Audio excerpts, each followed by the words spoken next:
أعوذ بالله من الشيطان الرجيم. بسم الله الرحمن الرحيم. صبغة الله ومن أحسن من الله صبغة ونحن له عابدون. قل أتحاجوننا في الله وهو ربنا وربكم ولنا أعمالنا ولكم أعمالكم ونحن له مخلصون. أم تقولون إن إبراهيم وإسماعيل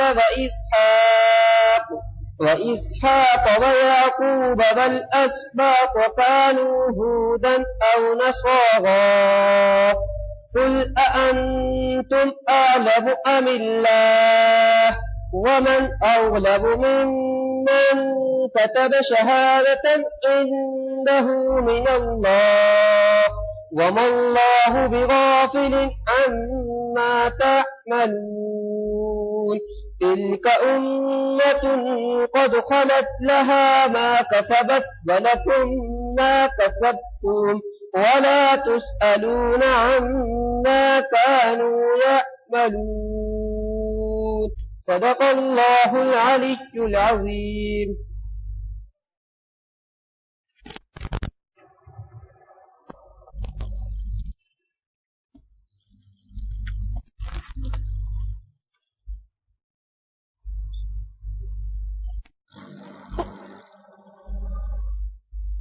کر لینا ہے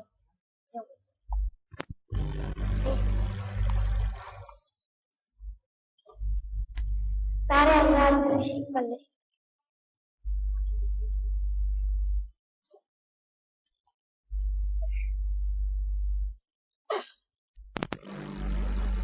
بہاڑائی گلستان میں محمد جب یہاں آئے. بہاڑائی گلستان میں محمد جب یہاں آئے مگر جو ہی محمد گئے تو حالات خدا آئی. یا رب انا فرما نیوں سے تھی بہت سنسار خدا کی دشمن فرما. اتر آئے تھے سب انسان کرم خالق نے فرمایا نبی آخر زبان جا. یہ امت لاڈلی تھی اس لیے شاہ بھیجا. نبوت سے قبل ہی مصطفیٰ پہ ایک طرح بھیجے کہ سب کفار مکہ آپ کو صادق امی کہتے. کیا اعلان جیسے ہی محمد نے نبوت کا کیا کفار مکہ نے نبوت کی عداوت کا سوائے چند پیاروں کے جنہوں نے آپ کو مانا. خدا کے بعد سب سے زیادہ افضل آپ کو مانا. جو ایمان لاتے جاتے تھے صحابہ بنتے جاتے تھے. جو ایمان لاتے جاتے تھے صحابہ بنتے جاتے تھے. محمد کی ہدایت تھی محاورہ بنتے جاتے تھے. صحابہ تو طلب اٹھتے نئی ایک سیپ دل پر ہی کہ پرواہ گئی کہ بجھ گئی شب سب ہوا بالکل. قریب آتے خدا ایسی یہ گلشن ہو گیا دیدار. ہوا رخصت دلے رنگی عمل آئے تھے سب انسان. پسینہ آپ کا ان سے لیے انبر سے بڑھ کر تھا. پسینہ تو لیے عمدہ معطر تھا. صحابہ آپ کے دیدار کے ہرگز نہ سکتے ہیں. علوم العاملی پر لگتے تھے اشارے پر اپنی جان وہ قربان کر دیتے عداوت کی ندامت کی کا عمر تلوار اپنی سوچ کر کے لگے آیا جو بولے گا محمد چل بس گردن گڑا دوں گا نبی کی رسور شائع کہ شاکوی نہیں ہم کو یہ بلبل جس کا نام ہے حسان بن کا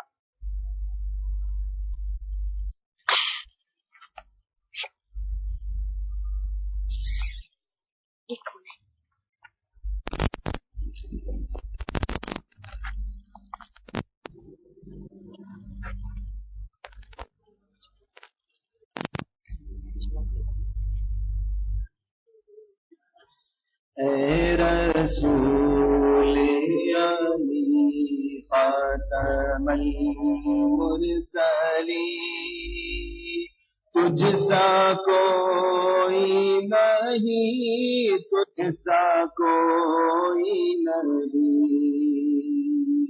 اے رسول علی خاتم المرسلین تجھ سا کوئی نہیں تجھ سا کوئی نہیں ہے عقیدہ یہ اپنا بصدق و یقین تجھ سا کوئی نہیں تجھ سا کوئی نہیں تجھ سا کوئی نہیں تجھ سا کوئی نہیں تیرا سکہ رواں کل جہاں میں ہوا اس زمین میں ہوا آسماں میں ہوا تیرا سکہ رواں کل جہاں میں ہوا اس زمین میں ہوا آسماں میں ہوا کیا رب کیا جم سب لگی تجھ سا کوئی نہیں تجھ سا کوئی نہیں تجھ سا کوئی نہیں تجھ سا کوئی نہیں ہے عقیدہ یہ اپنا بصدق و یقین تجھ سا کوئی نہیں تجھ سا کوئی نہیں اے رسول علی خاتم المرسلین تجھ سا کوئی نہیں تجھ سا کوئی نہیں دست قدرت نے ایسا بنایا تجھے جملہ اوصاف سے خود سجایا تجھے دست قدرت نے ایسا بنایا تجھے جملہ اوصاف سے خود سجایا تجھے اے ازل کے ہنسی اے ابد کے ہنسی تجھ سا کوئی نہیں تجھ سا کوئی نہیں تجھ سا کوئی نہیں تجھ سا کوئی نہیں اے رسول علی خاتم المرسلین تجھ سا کوئی نہیں تجھ سا کوئی نہیں تیرے انداز میں وسعت فرش کی تیری پرواز میں رفعت عرش کی تیرے انداز میں وسعت فرش کی، تیری پرواز میں رفعت عرش کی، تیرے انفاس میں خلد کی یاسمی، تجھ سا کوئی نہیں، تجھ سا کوئی نہیں، ہے عقیدہ یہ اپنا بصدق و یقین، تجھ سا کوئی نہیں، تجھ سا کوئی نہیں، اے رسول امین خاتم المرسلین، تجھ سا کوئی نہیں، تجھ سا کوئی نہیں، مصطفیٰ مجتبیٰ تیری مدح و ثنا،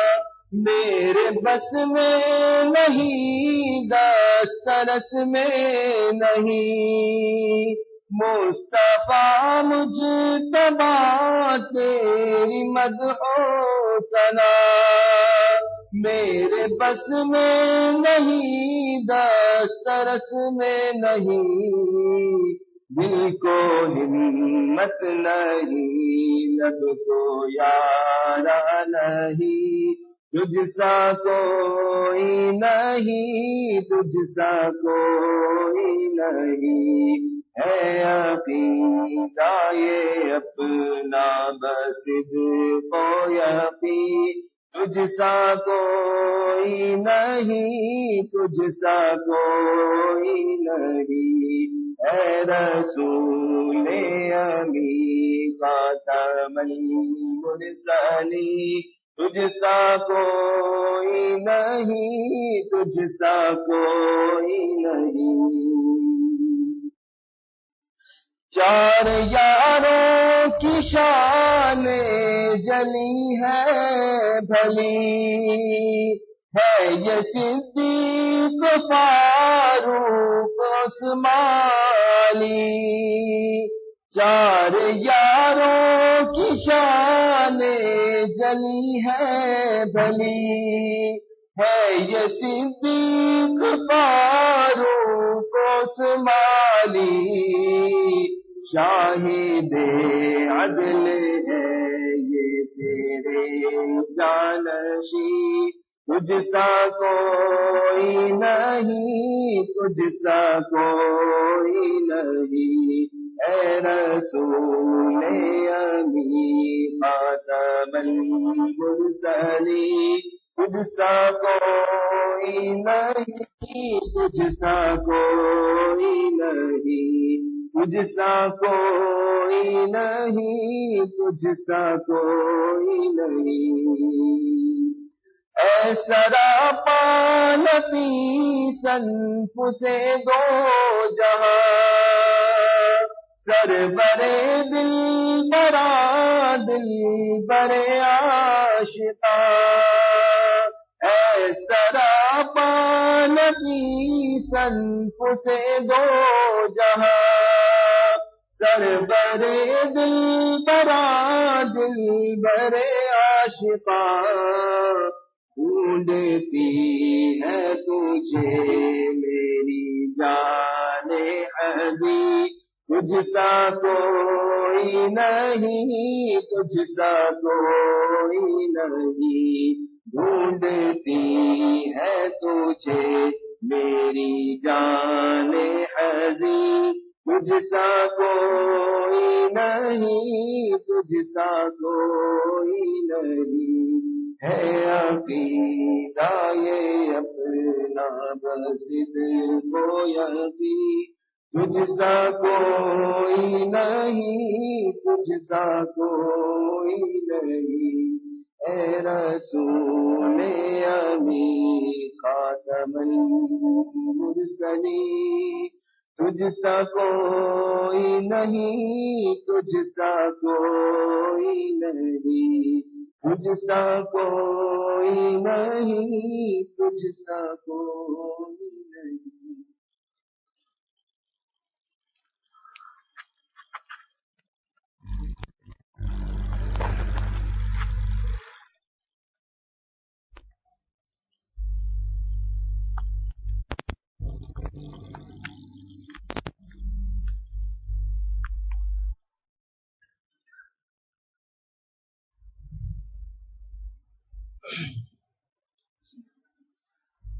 صلى عليه إلهنا رحماننا صلى عليه إلهنا غفارنا صلى عليه إلهنا وهابنا صلى عليه إلهنا رزاقنا صلى عليه إلهنا رحيمنا صلى عليه إلهنا كريمنا صلى عليه إلهنا سميعنا صلى عليه إلهنا عزيزنا بہارائی گلستاں میں محمد جب یہاں آئے مگر جو ہی محمد گئے تو حالات خزاں آئے یہ دنیا رب کی نافرمانیوں سے تھی بہت سنسا خدا کی دشمنی پر ہی اتر آئے تھے سب انسان کرم خالق نے فرمایا نبی آخر زماں بھیجا یہ امت لاڈلی تھی اس لیے شاہ بھیجا نبوت سے قبل ہی مصطفیٰ کچھ اس طرح رہتے کہ سب کفار مکہ آپ کو صادق امی کہتے کیا اعلان جیسے ہی محمد نے نبوت کا کیا کفار مکہ نے ظہور اپنی عداوت کا سوا ہے چند پیاروں کے جنہوں نے آپ کو مانا خدا کے بعد سب سے زیادہ افضل آپ کو جانا جو ایمان لاتے جاتے تھے صحابہ بنتے جاتے تھے محمد کے فدائی بے محابہ بنتے جاتے تھے صحابہ کو دلو جا سے جو چاہت آپ سے ہوتی نبی بھی سے نہ بچوں سے نہیں ماں باپ سے ہوتی نبی کو دیکھنے میں گر ذرا تاخیر ہو جاتی نگر دلگیر ہو جاتی تو دل کی آنکھ رو جاتی صحابہ کو گوارا دل سے تھا سولی پہ چڑھ جانا تصور میں نہ آتا تھا نبی کو سوئی چھپوانا پسینہ آپ کا ان کے لیے عنبر سے بڑھ کر تھا پسینہ تو پسینہ بول بھی ان کا مؤثر تھا اچانک آ گئی پیارے نبی کی آخری گھڑیاں زمین و آسماں کی آنکھ سے جاری ہوئی لڑیاں خدا نے اپنے پیارے کو جو اپنے پاس بلوایا صحابہ کے دلوں پر ایک درد انگیز حال آیا صحابہ سب طرف اٹھے لگی ایک چوٹ سی دل پر کہ پروانوں کی بجھ گئی شمع اور رخصت ہوا دل بر مدینے کی فضا یہی بدل گئی ایسا منظر تھا آنسو آنکھ سے باہر تو شعلہ دل کے اندر تھا ابو بکر عمر عثمان حیدر سب کے سب غمگی کرم رخسار پہ سب کے ٹپکتے اشک تھے نم کی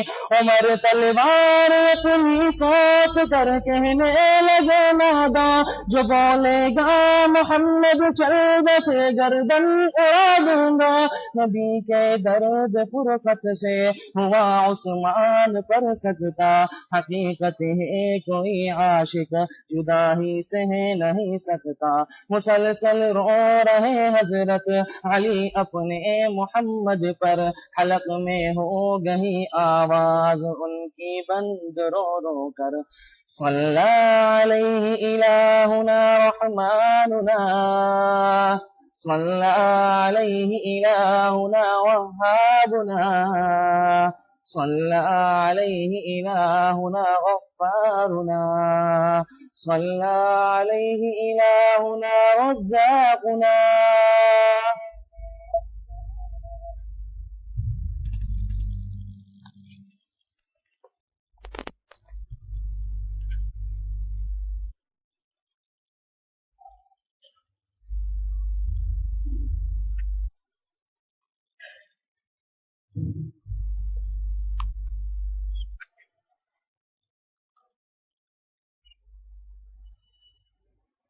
درود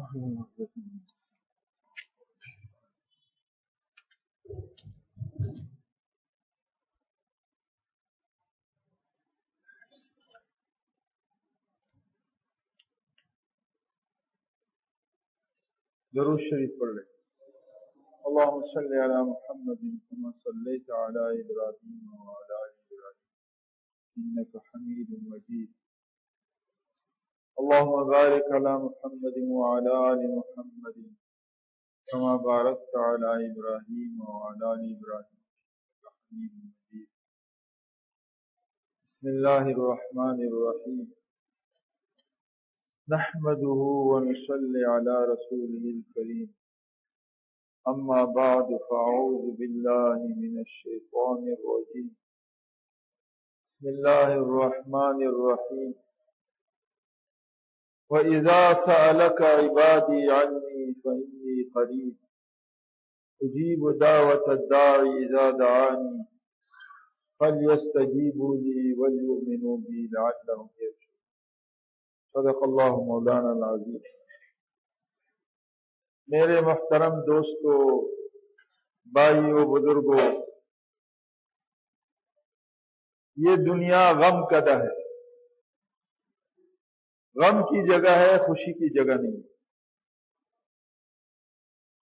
جو آدمی یہ کہے کہ میں دنیا میں خوش رہوں اور دنیا میں عیش کروں، وہ دھوکے میں ہے.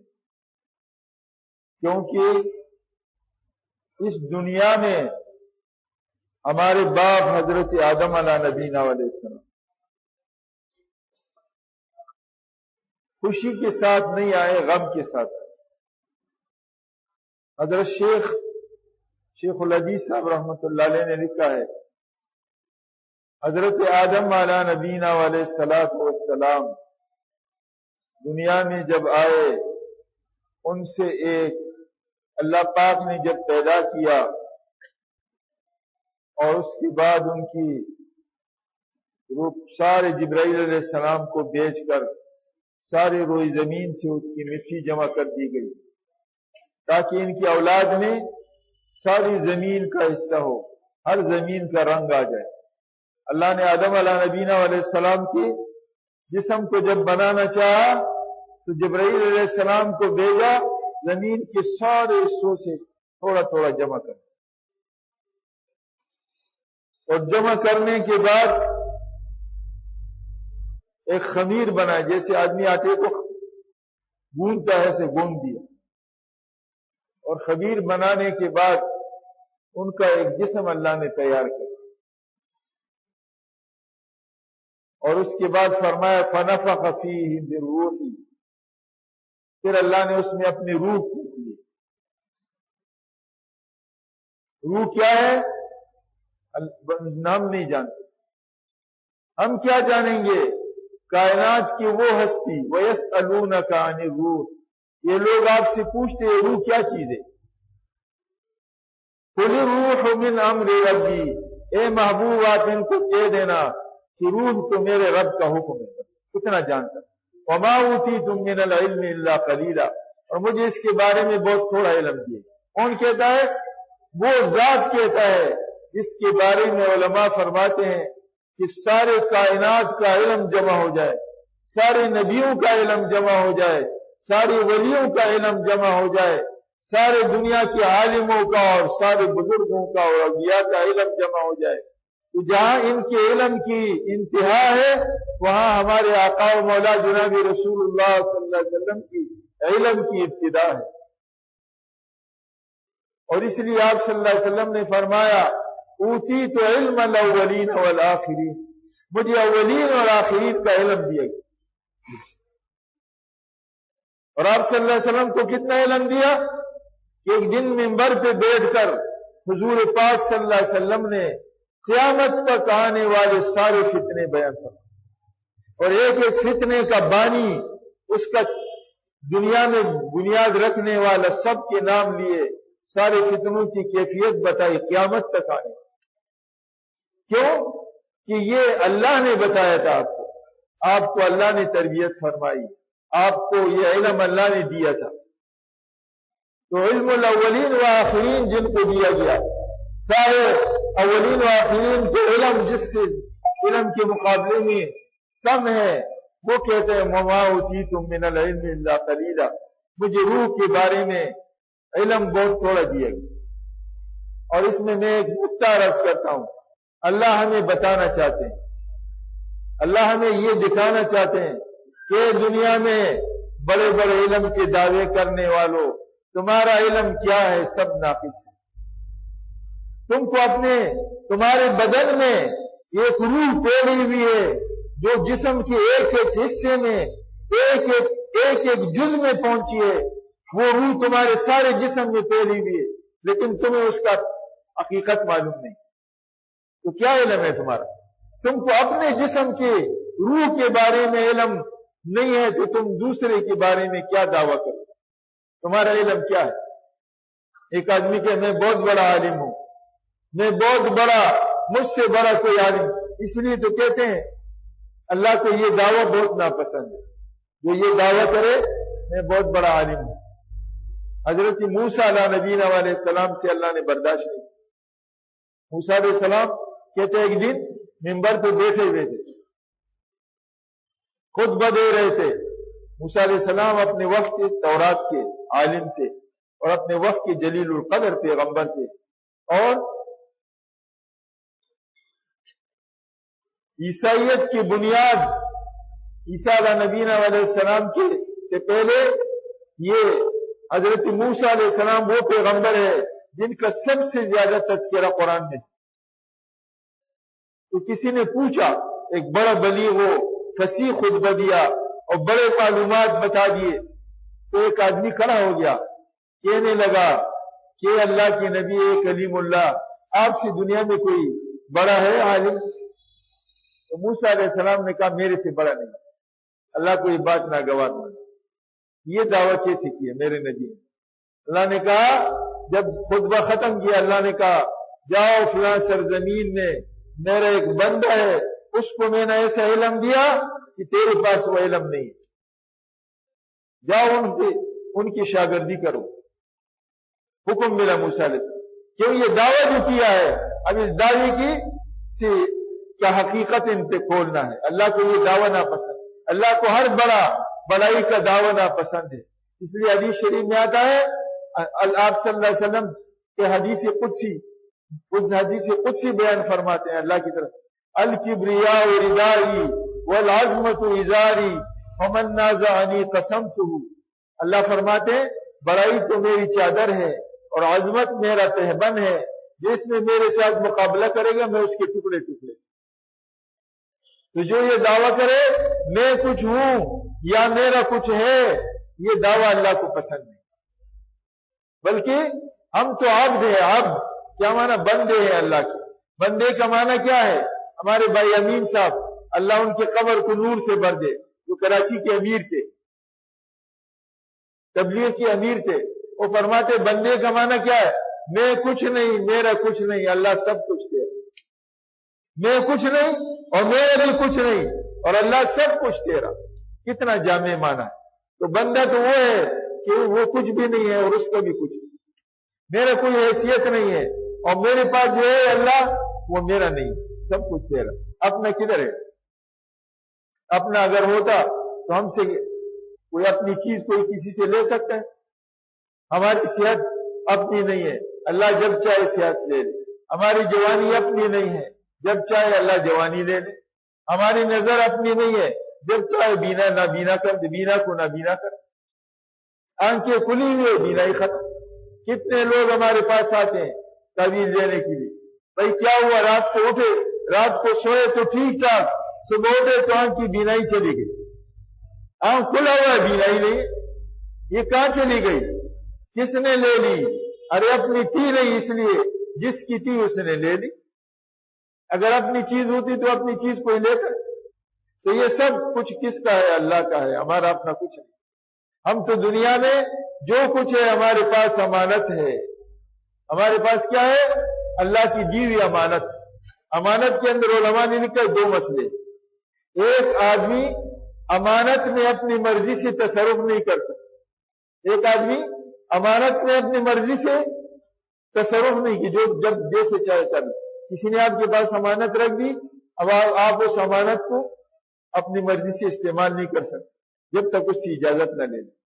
اور دوسرا، جب وہ امانت لینے والا مانگے فوراً دینا پڑتا، اس میں اگر وہ لے تو لال کرے گا، شش و پنج کرے گا، تو شریعت کے لحاظ سے یہ گناہ گار ہو، یہ خائن بنے گا۔ تو ہماری یہ جو زندگی ہے یہ کیا ہے؟ امانت ہے۔ اگر امانت نہیں ہوتی تو ہمیں اختیار ہوتا، ہم جو چاہے کر لیں، لیکن ہمیں اختیار نہیں ہے، ہماری زبان پابند ہے، اختیار نہیں، جو چاہے منہ سے بول لو، نہیں ہے۔ ما يلفظ من قول الا لديه رقیب عتید، اللہ کہتے ہیں منہ سے کوئی کلمہ نہیں نکالتا مگر وہاں ایک فرشتہ تیار بیٹھا ہوا جو لکھ رہا ہے، اور کل قیامت کے دن جواب دے گا۔ اس لیے حدیث میں لکھا ہے کہ جب سب سے زیادہ خطرناک، کہتے ہیں کہ اللہ والے سے کسی نے پوچھا کہ انسان کے بدن میں سب سے زیادہ خراب عضو کون سا ہے؟ اس نے کہا یہ زبان ہے، یہی بڑا خراب ہے، یہی انسان کو مسلمان سے کافر بنا دیتا ہے، اور یہ انسان کو عابد سے ایک فاسق و فاجر بنا لیتا ہے، کہاں سے کہاں لے جاتا ہے۔ بنی اسرائیل کے اندر دیکھو، بلعام ابن باور ایک گزرا عبادت گزار، 400 سال تک عبادت کی، کتنے؟ 400 سال تک اللہ کی عبادت کی، اور ایسے مقام پہ پہنچا کہ جب یوں دیکھتا تو عرش الہی نظر آ جاتا، اللہ کا عرش نظر آتا، اور اس کے اندر فیصلہ نظر آتا، اور تورات کے حافظ تھے۔ لیکن جب دنیا کے لالچ میں آئے، یہ چیزیں اپنی تو ہے نہیں نا، میں اس لیے کہہ رہا ہوں کہ یہ اپنی نہیں ہے، جب لالچ میں لوگوں نے لالچ دی ان کو، حضرت موسیٰ علیہ نبینا علیہ السلام کے ساتھ قوم مالکہ کا مقابلہ ہو رہا تھا، تو انہوں نے لالچ دی ان کو، کیا ہم، اور یہ مستجاب الدعوات بھی تھے، اس کی دعائیں بھی قبول ہوتی تھی، اور یہ عرش الہی کو دیکھتے تھے، تو لوگ اس کے پاس آئے کہ چلو ان سے دعا منگاتے، کس کے مقابلے میں؟ اللہ کی نبی موسیٰ علیہ نبی نے، تو اللہ کی نبی کے مقابلے میں دعا مانگی، بد دعا مانگنا تو بہت بڑا جرم ہے، تو اس کو لوگوں نے لالچ دی۔ یہ دنیا کی لالچ جو ہے یہ بہت بری چیز ہے، اس لیے تو آپ صلی اللہ علیہ وسلم نے فرمایا حب الدنیا رأس کل خطیۃ، یہ دنیا کی محبت ہر غلطی کی جڑ ہے، اس کی محبت میں آج یہ سارے گڑبڑ ہے، یہ دیکھو نا دنیا میں جتنے گڑبڑ ہے یہ سب دنیا کی محبت ہے، یہ عدالت میں جتنے کیس ہے یہ دنیا کی محبت ہے، اگر دنیا کی محبت نکل جائے تو سارے جھگڑے ختم۔ ایک صحابی نے زمین بیچی، اب زمین بیچی، اس زمین کے اندر کیا ہوا؟ ایک سونے کا مٹکا نکلا، تو خریدنے والے نے بیچنے والے کو بلا کر کہا بھائی یہ سونے کا مٹکا نکلا، یہ آپ لے لو۔ ایمان والے تھے صحابہ، ایمان بن چکا تھا، اس نے کہا بھائی میں نے تو آپ کو زمین بیچی اور اس میں جو کچھ ہے وہ سب بیچ دی، مجھے نہیں لینا ہے۔ اس نے کہا یہ آپ کی ہے، میں نے تو صرف زمین خریدی ہے، زمین کے اندر سونے کے مٹکا تو نہیں خریدا۔ اس نے کہا نہیں، میں نے تو تمہیں زمین بھی دی، زمین کے اندر جو کچھ ہے وہ دے دی۔ اب دونوں کا آپس میں اس پہ جھگڑا، ہمارا جھگڑا تو اس پہ ہوتا ہے، وہ کہتے ہیں میرا ہے، وہ کہتے ہیں میرا ہے، وہاں جھگڑے ہے، وہ کہتے ہیں یہ تیرا ہے، وہ کہتے ہیں نہیں یہ تیرا ہے۔ یہ محبت نہیں تھی دنیا کی۔ اب چلے گئے حضور پاک سے خدمت میں، کیا کرے؟ وہ کہتے ہیں یہ تیرا ہے۔ آپ نے فرمایا تمہارا بیٹا ہے؟ ہاں۔ ایک سے کہا تمہاری بیٹی ہے، شادی کرا دو دونوں، یہ زمین اس کو دے دو، مٹکا بھی اس کا ہو جائے گا، سب کچھ فیصلہ کیا۔ تو وہاں فیصلے جھگڑے اس کے ہوتے ہیں کہ تمہاری یہ چیز تمہاری ہے، میری نہیں ہے، مجھے نہیں چاہیے۔ اور یہاں کیوں؟ دنیا کی محبت کی، اور یہاں جھگڑا اس پہ ہے، یہ چیز میری ہے، اور اسی پہ جھگڑے ہوتے۔ اگر یہ محبت نکل جائے تو سارے جھگڑے ختم، پھر کس بات کا جھگڑا؟ میں آپ کو سنا دوں عجیب بات، عجیب واقعہ سنا۔ حضرت مفتی شفیع صاحب رحمۃ اللہ علیہ جو مفتی اعظم پاکستان تھے، انہوں نے یہ اسلامیہ کالج، یہ جو اسلامیہ کالج بنا ہوا ہے نا گرو مندر کے پاس، یہ زمین حضرت نے اپنے مدرسے دارالعلوم کے لیے خریدی۔ اللہ والے ایسے ہوتے ہیں، آپ کو بتا، دارالعلوم کے لیے یہ زمین حکومت کے قبضے میں تھی، لیکن یہاں حضرت مولانا شبیر احمد عثمانی رحمت اللہ علیہ کا مزار شریف، جنہوں نے پاکستان کا جھنڈا لہرایا، پاکستان کے اندر اس مشرقی پاکستان کے اندر مغربی پاکستان میں حضرت مولانا شبیر احمد عثمانی رحمت اللہ علیہ نے، اور مشرقی پاکستان میں مولانا ظفر احمد عثمانی، ہمارے علماء دیوبند نے یہ جھنڈا لٹکایا، اس کا جھنڈا کھولا انہوں نے۔ تو یہاں حضرت مولانا شبیر احمد عثمانی رحمت اللہ علیہ بہت بڑے عالم تھے، ہمارے حضرت بنوری رحمت اللہ علیہ فرماتے تھے اتنے بڑے عالم تھے کہ وہ کہتے تھے سارا فلسفہ سائنس دنیا سے ختم کر دو، اس کی کتابیں جلا ڈالو، میں اثر نہ اس کی ایجاد کروں، اتنے بڑے عالم۔ اور فرماتے تھے دین کا کوئی مسئلہ میرے پاس لے آؤ، میں تمہیں عقل سے بھی ثابت کروں گا، نقل سے بھی ثابت۔ اس لیے جب پاکستان کا جھنڈا لے رہا ہے اور یہ پاکستان بن گیا اور اس کے اندر اسمبلی بن گئی، تو حضرت بھی اسمبلی کے ممبر ہو گئے۔ اب اسمبلی میں جب جاتے تھے اور زبردست مقرر بھی تھے، اب کوئی تقریر کرے خلاف اسلام کے، حضرت کھڑے ہو جاتے اور اس کی وہ غلط بات عقل سے بھی اور نقل سے بھی اس کے خلاف ثابت کرتے۔ اب کوئی جواب نہیں دے سکے، انہوں نے کہا یہ تو مصیبت ہو گئی، یہ سارے وہ جو بے دین طبقہ تھا انہوں نے کہا یہ تو ہمارے لیے مصیبت ہو گئی، ہم کوئی بات کرتے ہیں، کوئی اسکیم اپنا بناتے ہیں، حضرت کھڑے ہو جاتے ہیں، عقل سے بھی ہماری بات رد کرتے ہیں، نقل سے بھی، اس کا مقابلہ کون کرے؟ تو حضرت پر پابندی لگا دی کہ تمہیں یہاں تقریر کرنے کی اجازت نہیں، تم گھر سے تقریر لکھ کے لاؤ۔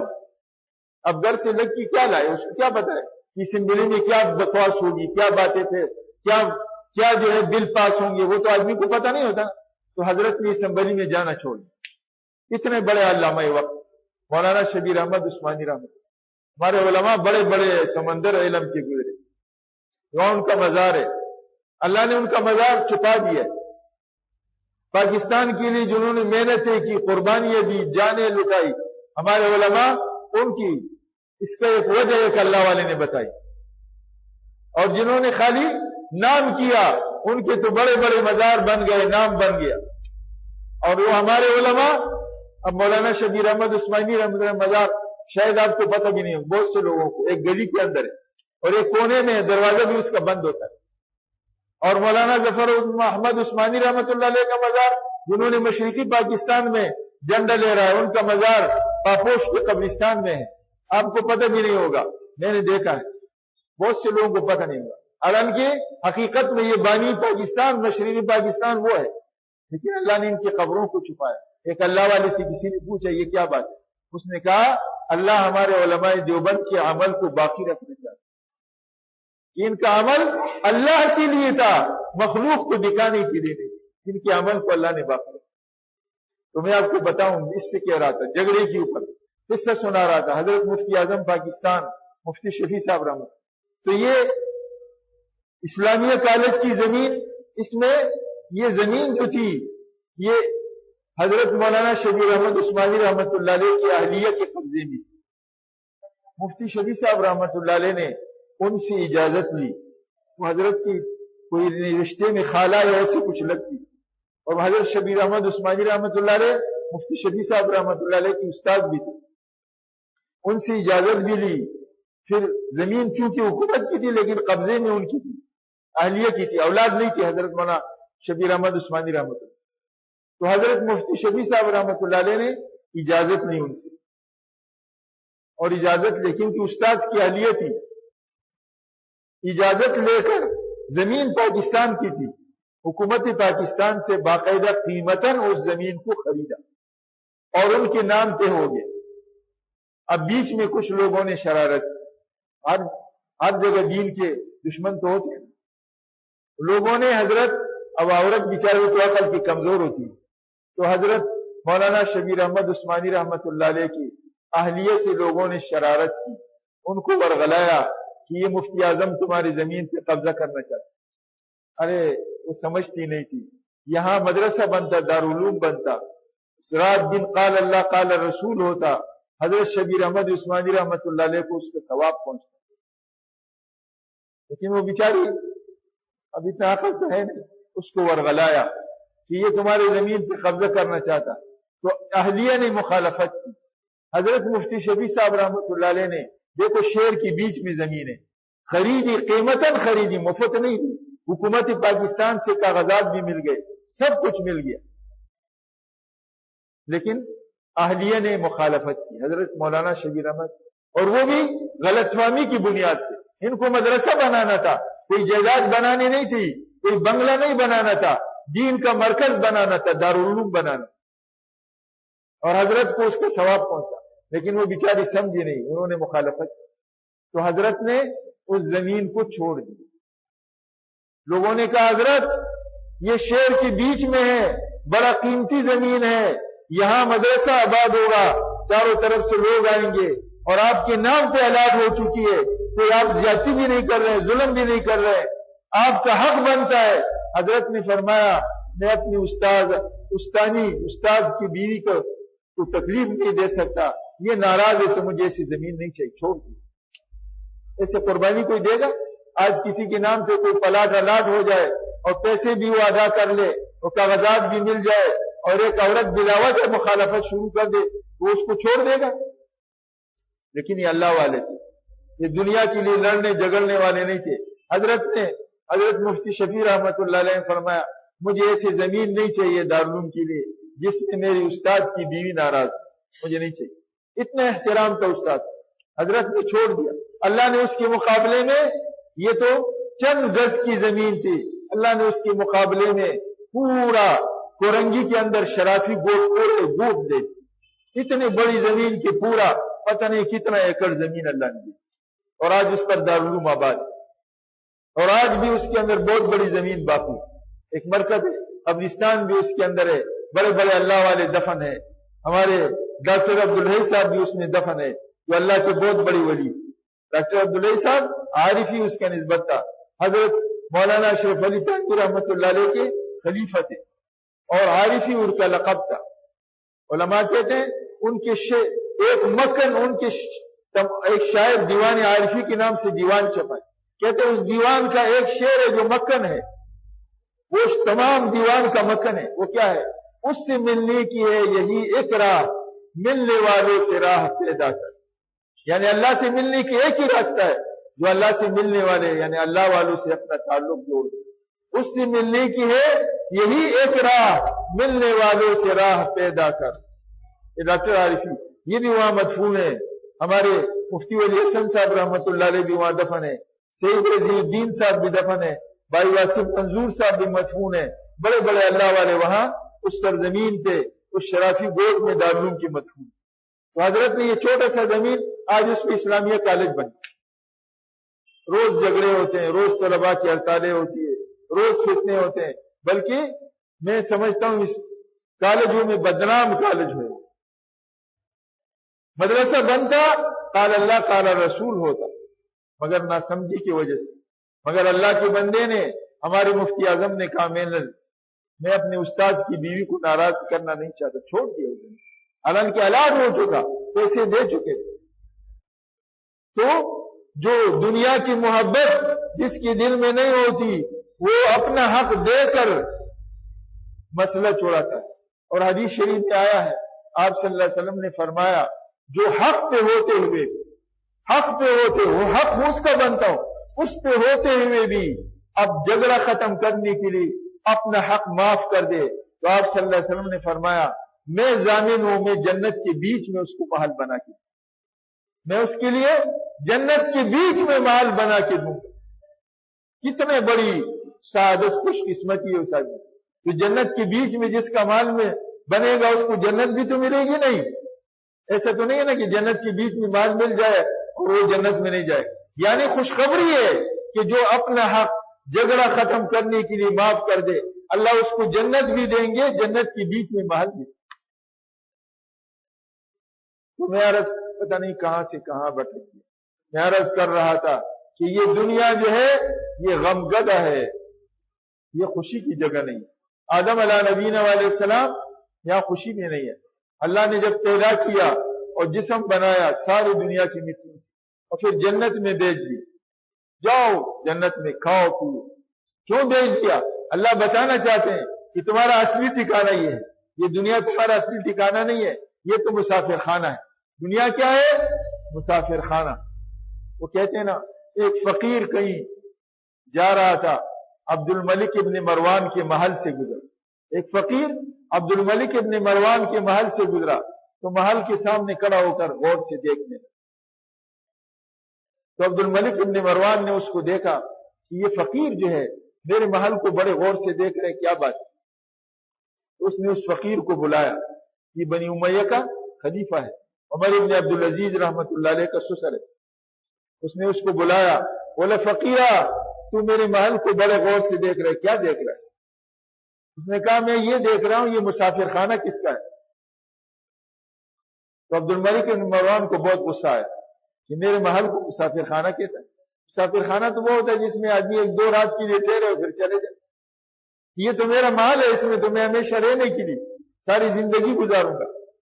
تو اس نے ڈانٹا، کیا بیوقوف کہیں کہ یہ مسافر خانہ ہے یا یہ تو میرا محل ہے؟ تو اس فقیر نے کہا کہ بادشاہ سلامت ناراض مت ہونا، میرے ایک بات کا جواب دو، اس محل میں آپ سے پہلے کون رہتا؟ اس نے کہا میرا باپ رہتا تھا۔ کہا وہ باپ کدھر گیا؟ وہ چلا گیا۔ کہا آپ کے باپ سے پہلے کون رہتا تھا؟ کہا میرا دادا رہتا تھا۔ کہا وہ دادا کدھر ہے؟ کہا وہ بھی چلا گیا۔ اس سے پہلے کون تھا؟ پر دادا تھا، وہ کہاں گیا؟ کہا وہ بھی چلا گیا۔ کہا آپ کب تک رہو گے؟ ساری زندگی رہو گے؟ نے کہا نہیں، میں بھی کچھ دن گزار کے چلا جاؤں گا۔ تو فقیر نے کہا پھر یہ مسافر خانہ ہے یا نہیں؟ اور کیا ہے؟ مسافر خانہ تو اسی کو بولتے ہیں کہ چند دن جو ہے آدمی اس میں رہے پھر چلا جائے۔ تو یہ دنیا مسافر خانہ ہے۔ اللہ نے آدم علیہ السلام کو پہلے جنت میں پیدا کیا، وہاں بھیج دیا، بتایا کہ اصل ٹھکانہ تمہارا یہ ہے، اصل رہنے کی جگہ تو یہ ہے، لیکن ایک حکمت کے طور سے دنیا کو آباد کرنا تھا۔ تو اللہ نے کیا کیا؟ ایک درخت کے بارے میں فرمایا اس جنت میں رہو، کھاؤ پیو، کلو وشربو، جیسے رغدن، خوب کھل کے کھاؤ، مگر ولا تقربا هذه الشجرہ، یہ ایک درخت ہے اس کے قریب مت جاؤ۔ اس درخت کے بارے میں مفسرین نے مختلف اقوال، کسی نے کہا گندم کا درخت ہے، کسی نے کہا کوئی اور درخت۔ اس درخت کے قریب مت جانا، یہ قریب بھی مت جانا، کھانا تو دور کی بات ہے، اس درخت کے قریب بھی مت جانا۔ انسان بڑا بولا بالا، خلق الانسان ضعیفا، اور فرمایا الانسان مرکب من الخطأ والنسیان، انسان بھول اور نسیان سے، غلطی اور نسیان سے مرکب ہے، بنا ہوا، غلطی اور بھول اس کی فطرت میں رکھی۔ اللہ نے منع کیا تھا، جنت میں بھیج دیا، اس جنت میں رہو، جو جی میں آ جائے کھاؤ، جہاں رہنا چاہے رہو، لیکن یہ ایک درخت ہے اس کے قریب مت۔ شیطان مردود، جو مردود قرار دیا گیا، ملعون قرار دے دیا، اس نے سجدہ نہیں کیا تو اللہ نے ملعون کیا۔ شیطان ملعون کیا ہوا؟ کہتے ہیں ایک بوڑھے کی شکل میں آیا اور اس کی کہتے ہیں بیوی کو ورغلایا۔ آدمی جو ہے نا بیوی کے ہاتھ سے چوٹ کھا جاتا ہے، یہ نہ کے ساتھ تو لفظ وتی نے کہتے ہیں اس کی بیوی کو کہا، اور بعض کہتے ہیں اس کو ڈائریکٹ کہا کہ تمہیں پتہ ہے اللہ نے یہ درخت کیوں ہے؟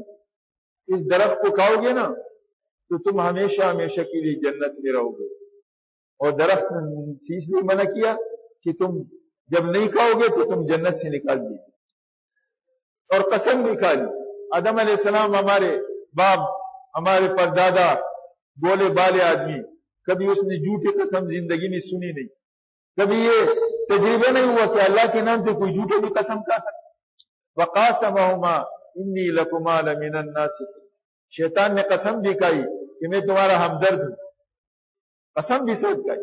تو آدم علیہ السلام اس کے دھوکے میں آ گئے، یہ انسان دھوکے میں آ جائے، جا کے درخت کھا لیا۔ جب درخت کھایا فلما اکل الشجرۃ بدت لهما سوآتهما، جب درخت کھایا اللہ نے جنت کا لباس اتروا دیا۔ اللہ پاک قرآن میں ہمیں غیرت دلاتا ہے کہ یہ لوگوں، اے آدم کی اولاد، یہ شیطان تمہارا بڑا دشمن ہے، اس نے تمہارے باپ کے ساتھ دو کام کی، اس کو اپنی جنت سے نکلوایا اور جنت سے لباس اتروا دیا۔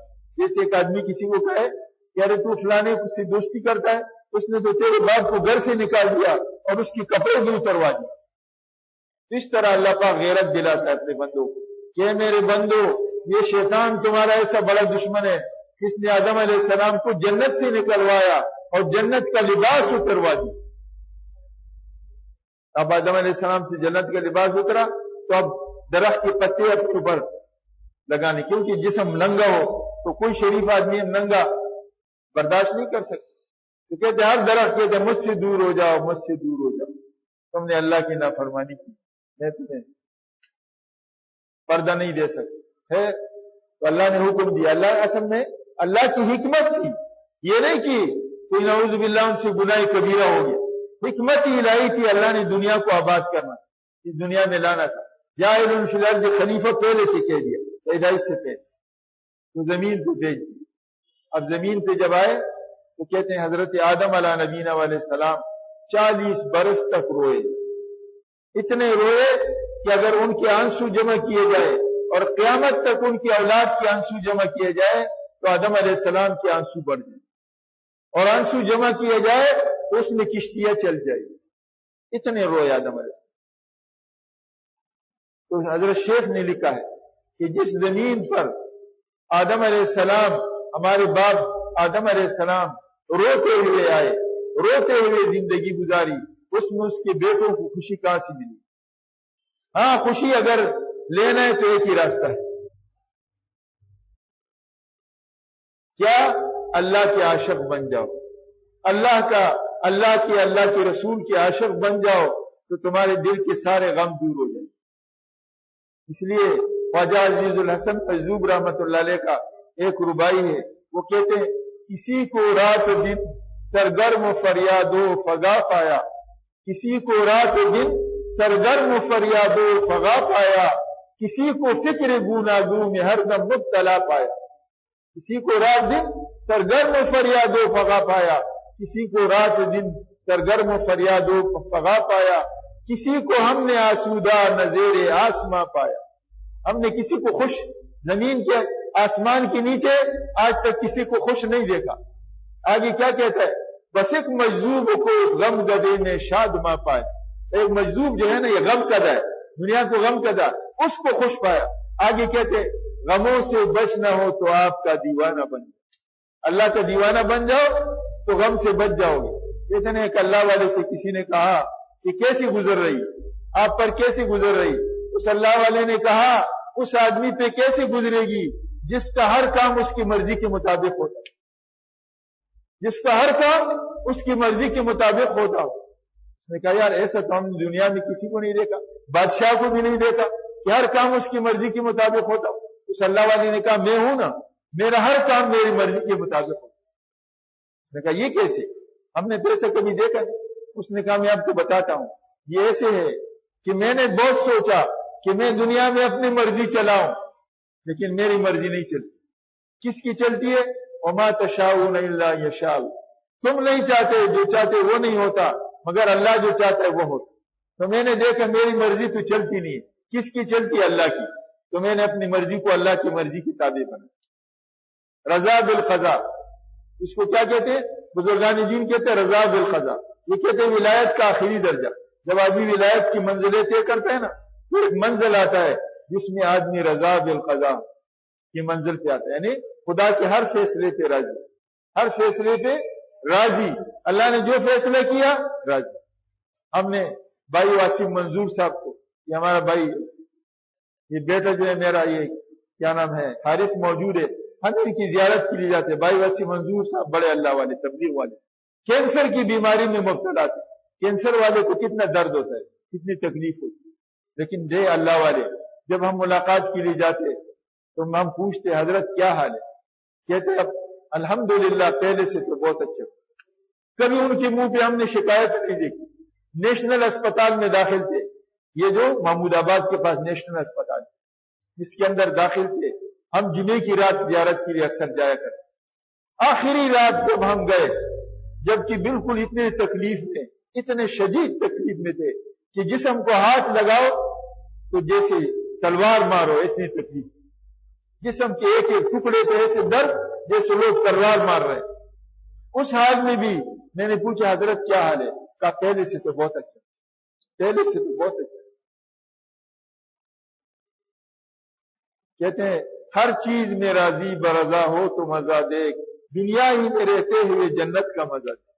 ہر چیز میں راضی برضا ہو تو مزہ دیکھ، دنیا ہی میں رہتے ہوئے جنت کا مزہ دیکھ۔ اللہ کی ہر مرضی، ہر فیصلے سے راضی ہو جاؤ تو پھر دیکھنا کیا مزے ہیں، پھر دنیا میں تمہیں جنت کا مزہ ہے۔ تو یہ اللہ والے، ان کو دنیا میں جنت کا مزہ آتا ہے۔ اس لیے جنید بغدادی رحمۃ اللہ علیہ فرماتے ہیں کہ اگر ہمارے دلوں میں اللہ نے جو سکون رکھا ہے، اگر ان دنیا داروں کو پتہ چل جائے تو یہ فوج لے کر آ جائے، لیکن ان کے پاس نہیں۔ یہ اللہ والے، ان کے دل میں کبھی شکایت نہیں ہوتی، ان کے دل میں وہ کیا کہتے ہیں، وہ جیسے مثال دیتے ہیں، حضرت تانوی رحمۃ اللہ علیہ نے مثال دی، ایک ان پر تکلیف کی مثال دیتے ہیں، کہتے ہیں ایک آدمی اپنے محبوب کی تلاش میں، اپنے معشوق کی تلاش میں، اور بڑی مشکلوں سے اس کا معشوق اس کو مل جائے، اس کا محبوب اس کو مل جائے، اور وہ محبوب اس سے لپٹ جائے اور لپٹ کر وہ اس کو دبانے لگے، تو وہ کہے گا بڑی مدت کے بعد ملا ہے، وہ کہے گا مت دبانا، مجھے درد ہو رہا ہے، مجھے درد ہو رہا ہے۔ وہ کیا کہے گا؟ وہ کہے گا اور دباؤ، بڑا مزہ آ رہا ہے کیونکہ میرا محبوب مجھے ملا ہے۔ تو اللہ والوں پر جب تکلیف آتی ہے وہ کہتا ہے میرا محبوب مجھے دبا رہا ہے، میرا محبوب مجھے دبا رہا ہے، اس لیے ان کو مزہ آتا ہے، ہر حال میں ان کو مزہ، ہر کیفیت میں ان کو مزہ، جس حال میں ہے کہتے راضی ہوں۔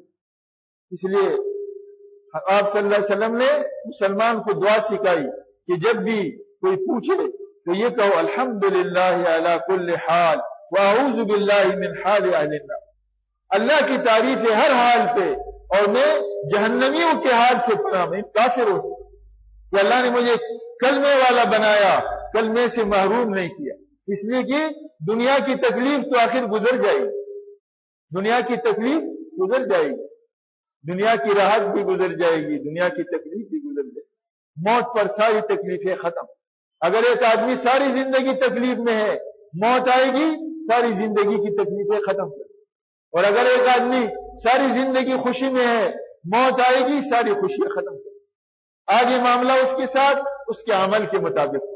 اس لیے اللہ والے دنیا کی تکلیفوں میں بھی ایسے خوش ہوتے ہیں جیسے دنیا کی راحت میں۔ کیوں؟ کہتے ہیں میرے محبوب نے مجھے یاد کی، میرے محبوب نے مجھے یاد کی۔ حضور صلی اللہ علیہ وسلم فرماتے ہیں، کہتے ہیں اس پہاڑ نے، احد کے پہاڑ نے مجھ سے کئی دفعہ درخواست کی کہ میں تیرے لیے سونے کا بن جاؤں اور آپ کے ساتھ چلا پھرا کروں، اور جب ضرورت پڑ جائے مجھ سے سونا لے لیا کرو، لیکن آپ صلی اللہ علیہ وسلم نے فرمایا مجھے سونے کا پہاڑ نہیں چاہیے، میں تو اللہ سے یہ مانگتا ہوں کہ ایک دن تو پیٹ بھر کے ملے تو اللہ کا شکر ادا کروں، اور دوسرے دن بھوکا رہوں تو اس پہ صبر کروں۔ صابر اور شاکر، اللہ کو یہ دو بندے پسند، جو اللہ کی تکلیف پہ صبر کرنے والے اور جو اللہ کی نعمت پہ شکر کرے۔ صابرین و شاکرین انما یوفی الصابرون اجرهم بغیر حساب۔ حدیث شریف میں آتا ہے کہ جو بندہ جس نے دنیا میں تکلیف میں گزاری، ساری زندگی تکلیفوں میں گزاری، کبھی اس کو خوشی نہیں ملی، کبھی اس کو راحت نہیں ملی، غم میں گزاری، مگر تب مومن بندہ اللہ سے راضی ہر حال میں، جب اس کو قیامت کے دن اللہ اپنے سامنے لائیں گے تو دو قسم کی حدیثیں ہیں۔ ایک حدیث آتی ہے اللہ اس بندے کو جس نے ساری زندگی تکلیفوں میں گزار کر اور خدا سے راضی رہا، کہتے جب آئے گا اللہ اس سے ایسے معذرت کریں گے، اس بندے سے اللہ ایسا عذر کریں گے جیسے دنیا میں کوئی قصوروار اپنے عذر کا قصور کیا، اللہ اس سے عذر کریں، کہیں گے بندے میں نے تجھے تکلیفوں میں ڈالا، مشقتوں میں ڈالا، تو نے برداشت کیا، آج میں تیرے سے کیا حساب لوں، جاؤ جنت میں بلا حساب داخل، اس سے اللہ معذرت کرے۔ اور دوسری حدیث میں آتا ہے جب اس کو اس کی تکلیفوں کا بدلہ ملے گا، جب اس کو اس کی تکلیفوں کا عوض ملے گا تو یہ بندہ کہے گا کاش دنیا میں مجھے اتنی تکلیفیں دی جاتی، اتنی تکلیفیں دی جاتی کہ لوگ مجھے لوہے کی کینچیوں سے میرا گوشت کاٹتے اور میں اس پہ صبر کرتا اور آج اس کا بدلہ ملتا۔ کیوں کہ دنیا کی تکلیف تو ختم ہو گئی، 60-70 سالہ زندگی کی تکلیف تھی ختم، اور آج جو بدلہ مل رہا ہے ساری زندگی کی راحت۔ مسلمان کی تو ہر تکلیف پر اللہ نے بڑی راحت رکھی، کہتے ہیں نا ایک دن کا بخار آ جائے اللہ پاک ایک دن کی بخار پر 1 سال کی گناہ معاف فرمائے، ایک دن کی بخار پر 1 سال کی گناہ معاف کر دے۔ وہ کہتے ہیں جب کسی کا بچہ مر جائے، معصوم چھوٹا بچہ، جب بچہ مر جائے، انتقال کر جائے، اور اس کو دفن کر کے فرشتے جب اللہ کے پاس جاتے ہیں، اس معصوم کی روح قبض کرنے والے، اللہ کو سب پتہ ہے لیکن ہمیں دکھا نہیں۔ اللہ کہتے ہیں تم نے میرے فلاں بندے کی دل کا ٹکڑا لے لیا؟ وہ کہتے ہیں ہاں ہم نے لے لیا۔ کہا اس نے کیا کہا؟ کہا وہ اس پہ صبر کرتا رہا۔ اللہ کہتے ہیں اس بندے کے لیے جنت میں ایک محل بناؤ اور اس کا نام بیت الحمد رکھ۔ اس بندے کے لیے جنت میں ایک محل بناؤ جس نے اپنے چھوٹے بچے کی موت پر صبر کیا، اللہ کا شکر ادا کیا، برداشت کیا۔ اس کے لیے اللہ کیا کہیں گے؟ اس بندے کے لیے جنت میں ایک محل بناؤ اور اس کا نام بیت الحمد رکھ۔ کتنا اللہ کے یہاں اجر ہے، کتنے اللہ کے یہاں بدلے ہیں، کتنے ثواب دے دیں۔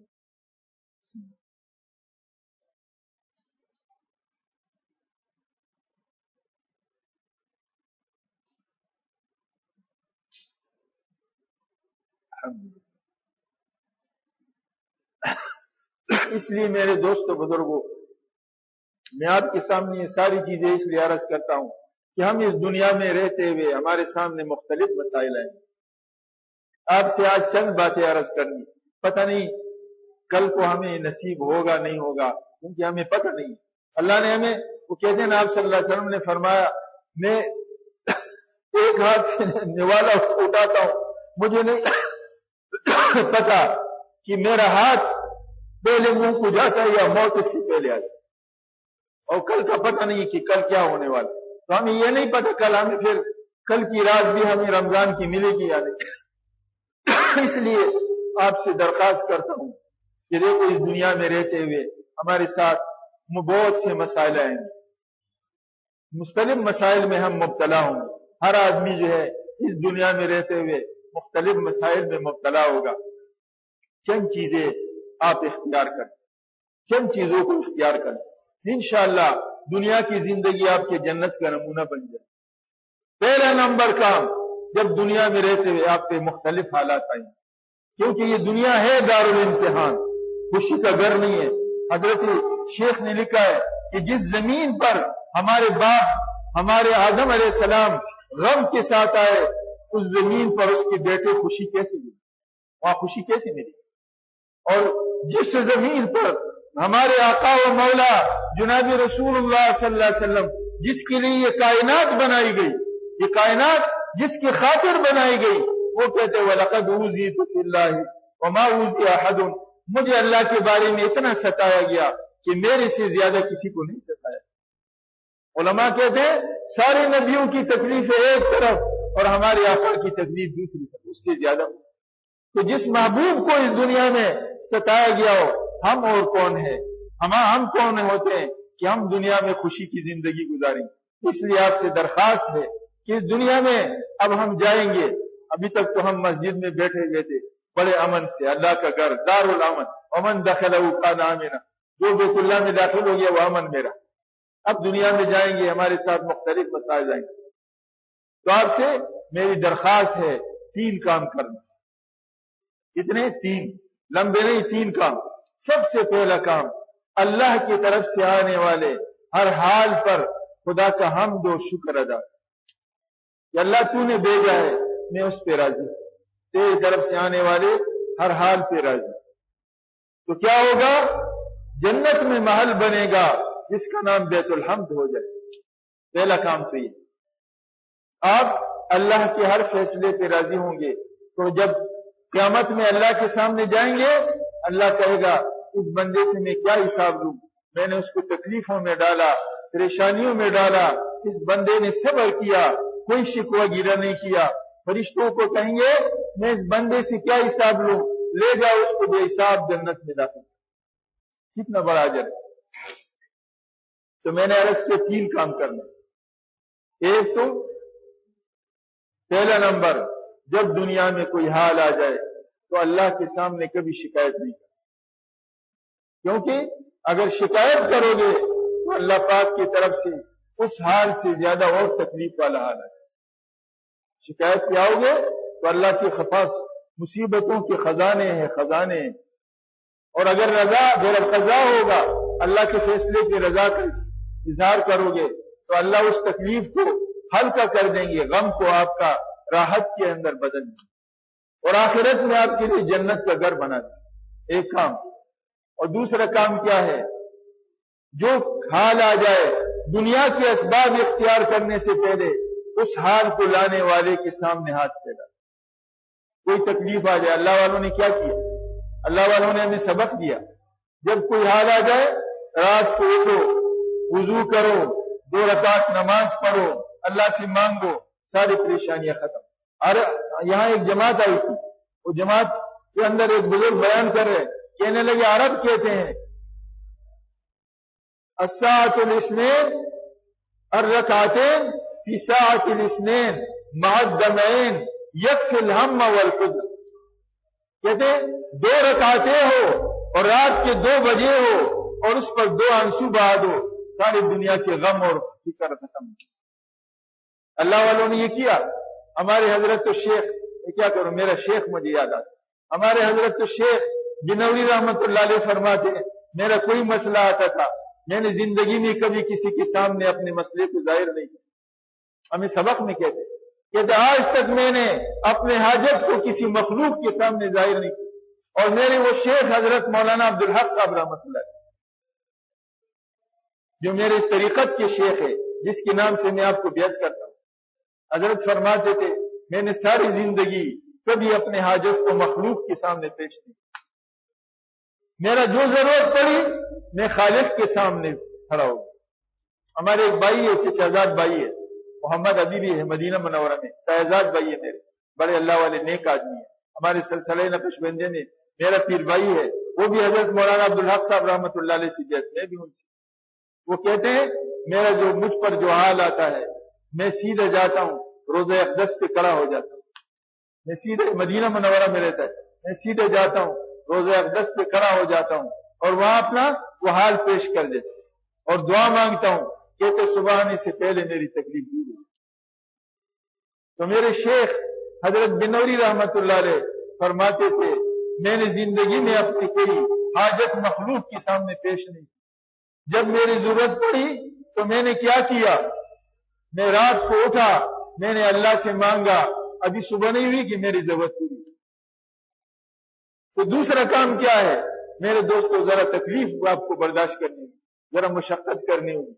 ہمارے مردان کے اندر ایک اللہ والے گزرے, شاہ منصور بابا رحمت اللہ علیہ, ان کے بارے میں لکھا ہے انہوں نے مدرسے کے لیے کبھی کسی سے چندہ نہیں مانگا, کبھی کسی کے سامنے حاجت پیش نہیں. کیا ہوتا تھا جب خادم آتا تھا کہتا حضرت لکڑی, اس زمانے میں لکڑیاں ہوتی تھی, سوئی گیس نہیں تھا, لکڑیاں ختم ہو گئی, غلہ ختم ہو گیا, آٹا ختم ہو گیا, سب چاول ختم ہو گئے, سب چیزیں ختم ہو گئی. حضرت فرماتے ابھی رات تو باقی ہے نا, رات تو ہے نا بیچ, تو فرماتے شب درمیان خدا مہربان, شب درمیان میں تو اللہ مہربان ہے.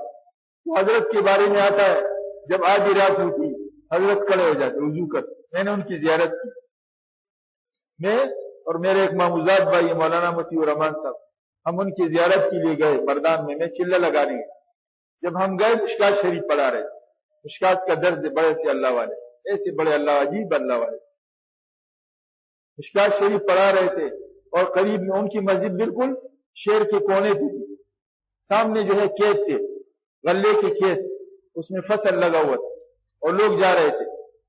کوئی پوڑا لے کے جا رہا تھا, کوئی درانتی لے کے جا رہا تھا, کسی کے پیچھے بکری جا رہی تھی, کسی کے پیچھے کتا جا رہا تھا. تو حضرت نے ایک ٹھنڈا سانس بھرا, میں اور وہ ہمارے بھائی ماموزاد بھائی ہم دونوں میں زیارت کی, مشکات شریف پڑھا رہے, ٹھنڈا سانس بھرا اور کہنے لگے الصباح چمردم بکا روبار رون بلا کشان محبت بکوئی یار رون. کہتے صبح صبح جب ہوتا ہے تو ہر آدمی اپنے اپنے کام پہ چلتا ہے اور جو اللہ کے عشق کا مارا ہوا ہوتا ہے وہ محبوب کے گھر کی طرف. پھر کہنے لگے اے اللہ تو تیرے شکر ہے, اے اللہ تیرے شکر ہے تو نے مجھے زمیندار نہیں بنایا, اے اللہ تیرے شکر ہے تو نے مجھے دیقان نہیں بنایا، اے اللہ تیرے شکر ہے تو نے مجھے خان نہیں بنایا، اے اللہ تیرے شکر ہے تو نے مجھے مسجد کے ایک مولوی بنا دیا۔ اور پھر کہنے لگے اگر میں خان ہوتا، میں زمیندار ہوتا، میں کوئی دیقان ہوتا تو آج بھی میرے گلے میں ایک رسی ہوتی اور ایک کتا میرے پیچھے اور میں بھی کھیت کی طرف جاتا۔ لیکن لوگ صبح صبح کھیتوں کی طرف جاتے ہیں اور میں اللہ کا بندہ مسجد کی طرف۔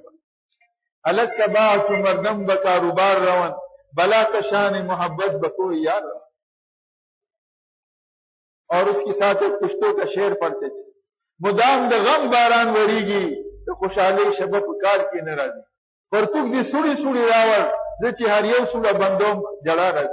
کہتے ہیں ہمیشہ غم کا بارش برس رہا ہے، یہ دنیا غم کا ہے، ہمیشہ غم کا بارش برس رہا ہے۔ خوشحالی کا کوئی بوندا باندی بہت کم آتی یہ دنیا۔ یہ شعر کے ساتھ کہا، یہ درد کے ساتھ یہ شعر کہا، بدام د غم باران وریگی تو خوشحالی شبہ پکال کی ناراضی پرتوک دی سوڑی سوڑی راور زچی ہر یو سوڑا بندوم جڑا رہا۔ تو بڑے اللہ والے تھے ایسے، قرآن کے ساتھ عشق تھا، حدیث کے ساتھ عشق تھا، ساری زندگی قرآن و حدیث پڑھا ہے۔ تو ان کا معمول تھا جب خادم آ جاتا کہتا حضرت مدرسے میں غلہ ختم، لکڑیاں ختم، چاول ختم، گندم ختم۔ حضرت فرماتے رات تو باقی ہے، شب درمیان خدا میرا، فکر مت کرو ہو جائے گا۔ تو کسی کو کہتے نہیں تھے، کیا کرتے تھے؟ آدھی رات ہوتی وضو کر کے اللہ کے سامنے کھڑے ہو جائے اور کیا کہتے؟ اے اللہ یہ طالب علم جو ہے یہ میرے مہمان نہیں ہے، یہ تیرے محبوب کے مہمان ہے، یہ میرے مہمان نہیں ہے، یہ تیرے محبوب کے مہمان ہے۔ اگر تجھے ان کا بھوکا رکھنا پسند ہے، تو راضی ہے تو میں بھی اس پہ راضی، اور اگر تیرے خزانے میں کوئی کمی آئی ہے کہ تو اس کو کھلانے سے عاجز ہے تو پھر میں کسی اور کے دروازے پہ جاؤں۔ اور اللہ اگر یہ تیرے محبوب کے مہمان ہے اور تیرے خزانے میں کمی بھی نہیں ہے تو اپنے محبوب کے مہمانوں کے لیے انتظام کر، دعا کرتے۔ کہتے اب صبح ہونے سے پہلے خچر آنا شروع ہو جائے۔ اس زمانے میں یہ گاڑیاں تو تھی نہیں، خچر تھے، گھوڑے تھے، اس پہ لوگ جو ہے وہ مال خچر پہ بوڑیے کی بوڑی آنی شروع ہو جائے۔ اب مدرسے والے پوچھتے بھائی یہ کس نے بھیجا ہے؟ وہ کہتے ہمیں نہیں پتا، ہمیں تو یہ کہا گیا کہ یہ لے جاؤ شاہ منصور بابا کے مدرسے میں ڈال دو۔ غیب سے اللہ انتظام کرتا، اذان سے پہلے خچر آنا شروع ہو جاتے۔ تو میرے دوستو بزرگوں دوسری درخواست آپ سے یہ ہے، پتہ نہیں آخری رات ہو، جب دنیا میں کوئی حال آ جائے، پہلا نمبر اس پہ صبر اور اللہ کا شکر ادا کر۔ دوسرا نمبر رات کو اٹھو، جو عرب کہتے ہیں نا رکعتین فی ساعۃ الاثنین مع الدمعین یکفی الہم والحزن، 2 رکعت ہو اور رات کے 2 بجے ہو اور 2 آنسو آپ بہا لو تو سارے غم فکر ختم ہو۔ تو دوسرا کام یہ کرو، رات کو اٹھ جاؤ اللہ کے سامنے۔ حدیث میں آتا ہے ہر رات کے ہر تہائی، رمضان المبارک کی ساری رات اور باقی سال کے 11 مہینوں میں رات کی آخری تہائی میں اللہ پاک آسمانی دنیا پہ آتے ہیں، آسمانی اللہ کی رحمت متوجہ اور کہتے ہیں اللہ ہے کوئی مجھ سے بخشش مانگنے والا جس کی بخشش میں کر دوں، ہے کوئی حاجت مند جس کی حاجت میں پورا کروں، ہے کوئی ضرورت مند مصیبت زدہ جس کی مصیبت کو میں ہٹا دوں۔ اللہ کا اعلان ہوتا تو اللہ اعلان کر رہے ہوتے ہیں اور ہم ضرورت مند غفلت کے سوئے ہوئے۔ ہمیں تو انگریزوں نے کیا سبق دیا کہ رات کو تو جاگتے رہو اور جہاں تہجد کا وقت آ جائے 2-3 بج جائے وہاں سو جاؤ۔ یہ سبق ہمیں دیے ظالموں نے، ہم کو اس طرح سکھا دیا۔ حضور صلی اللہ علیہ وسلم نے فرمایا جب رات عشاء کی نماز پڑھو تو اگر کوئی دینی ضرورت نہ ہو، کوئی دعوت کی کا تقاضا نہ ہو، کوئی دین کا تقاضا نہ ہو تو فوراً سو جاؤ۔ عشاء کے بعد باتیں مت کرو، ایسے کہانیوں میں وقت مت ضائع کرو، جلدی سو جاؤ تاکہ رات کو تہجد میں اٹھنے کی اللہ توفیق کرنے دے۔ اور آج ہم کو کیا بنایا گیا؟ ہم رات کو 12-1 بجے تک جاگتے رہیں گے اور جہاں 1 بجے مانگنے کا ٹائم آیا 2 بجے اب ہم سو جائیں گے اور اب پڑے فجر کی نماز بھی قضا۔ اب کس وقت اٹھیں گے؟ حدیث شریف میں آتا ہے جب ایک آدمی رات کو سوتا ہے تو شیطان آ کر 3 گرے لگاتے، نم فإن اللیل طویل، ایک پھونک لگاتا، سو جاؤ رات بڑی لمبی، ایک گرہ لگاتے۔ پھر کہتے ہیں نم فإن اللیل طویل، سو جاؤ رات بڑی لمبی، پھر ایک پھونک لگاتا ہے۔ پھر تیسرا گرہ لگاتا ہے نم فإن اللیل طویل، سو جاؤ رات بڑی لمبی ہے۔ اب اگر یہ آدمی تہجد میں اٹھتا ہے اور کلمہ پڑھتا ہے تو ایک گرہ کھل جاتا ہے، پھر جب وضو کرتا ہے تو دوسرا گرہ کھل جاتا ہے، پھر جب 2 رکعتیں نماز پڑھتا ہے تو 3 گرہ کھل جاتا ہے۔ تو حدیث میں آتا ہے فَأَصْبَحَ سَعِيدًا مُنْقَذ، فَأَصْبَحَ الفاظ میں بھول گیا، اس حال میں صبح کرتا ہے کہ خوشبخت ہوتا ہے اور چہرہ اس کا کھلا ہوا ہوتا ہے، خوش دل خوش اور چہرے پہ اللہ کے انوارات۔ اور اگر یہ اٹھنے لگے، نماز کا بھی ٹائم آ جائے، اٹھنے لگے تو شیطان اس وقت بھی تبکیہ دیتے، سو جاؤ سو جاتا، ابھی تھوڑی دیر باقی، ابھی 5 منٹ اور سو جاؤ۔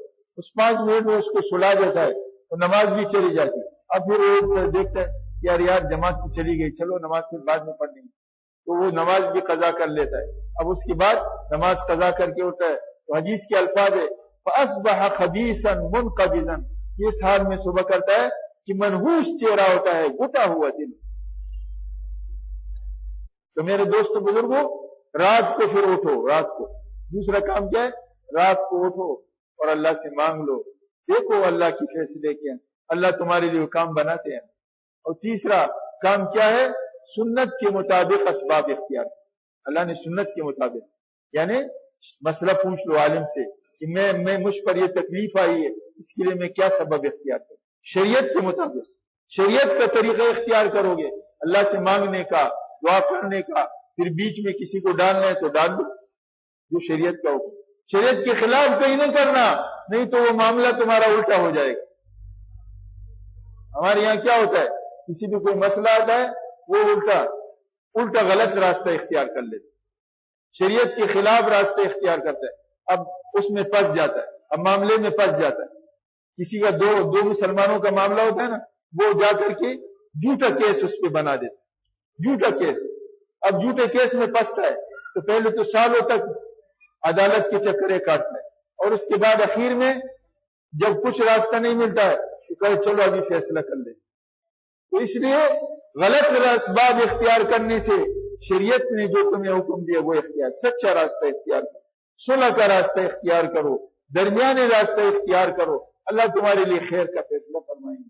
اس لیے میرے دوست بزرگوں، اس دنیا میں ہم جائیں گے، ہمارے ساتھ مختلف مسائل آئیں گے، لیکن پہلا نمبر میں نے کہا 3 کام۔ پہلا نمبر اللہ کی طرف سے آنے والے حال پہ صبر اور شکر اختیار کرو، تو تم کو اللہ صابرین و شاکرین میں سے بنا دیں گے، اور اس پر وعدہ ہے انما یوفی الصابرون اجرهم بغیر حساب، اللہ صبر کرنے والوں کو اس کا اجر بغیر حساب کے دیں گے۔ اور دوسرا، رات کو اٹھو، اللہ سے مانگو، اللہ تمہارے مسئلے کو حل کر دیں گے۔ اور تیسرا، دن میں شریعت کے مطابق وہ سبب اختیار کر لو تو اللہ تمہارے کام بنا دیں گے۔ اللہ مجھے آپ کو صحیح عمل کی توفیق نصیب فرمائے۔ وآخر دعوانا الحمدللہ، نصیب فرمائے۔ وآخر دعوانا الحمدللہ، نصیب فرمائے۔ وآخر دعوانا الحمدللہ، نصیب فرمائے۔ وآخر دعوانا الحمدللہ، نصیب فرمائے۔ وآخر دعوانا الحمدللہ، نصیب فرمائے۔ وآخر دعوانا الحمدللہ، نصیب فرمائے۔ وآخر دعوانا الحمدللہ، نصیب فرمائے۔ وآخر دعوانا الحمدللہ، نصیب فرمائے۔ وآخر